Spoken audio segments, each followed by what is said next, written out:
The North Vietnamese had never really thought about having to handle POWs, particularly up in the north, and all of a sudden American pilots started falling out of the sky. What they did realize was they had propaganda material. What they didn't count on was how difficult it was going to be to get any kind of propaganda out of these POWs, and particularly guys like Jeremiah Denton.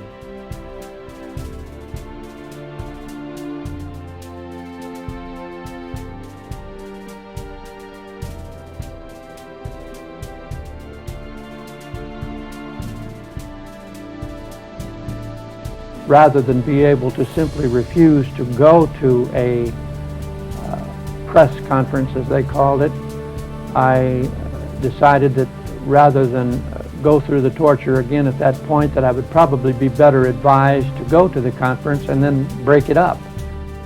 After having been coached for 3 nights following my torture on what I would be well advised to say to him, he had given me a long line about how we were killing so many people, so many civilians and so forth. Did I approve of the United States policies? And my answer was, no, I don't know what is happening, but whatever the position of my government is, I support it fully. Whatever the position of my government is, I believe in it. Yes, sir. I am a member of that government.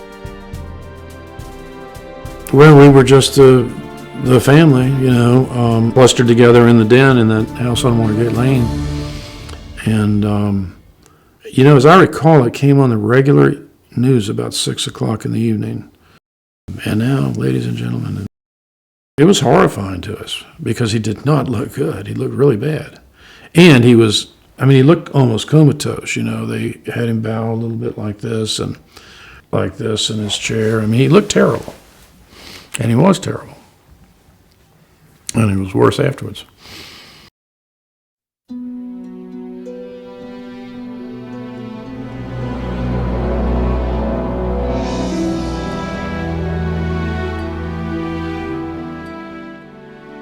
Under the duress that he was in, that he had the composure, you know, to get that message out, because at that time,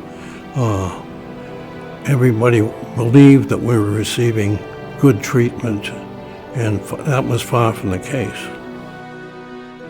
But he was suddenly put in a position that you can, in a certain sense, say you weren't really trained to do, not one you ever expected to be in, and where a lot of people stumbled and fell and did a lot of other stuff, and he managed to stand up front and lead the way through some 7 years of total hell.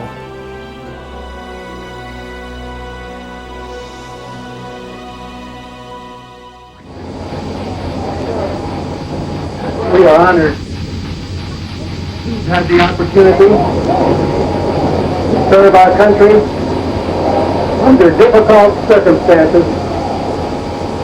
We are profoundly grateful to our Commander-in-Chief and to our nation for this day. God bless America. You know, your beliefs and your faith is what will sustain you through anything.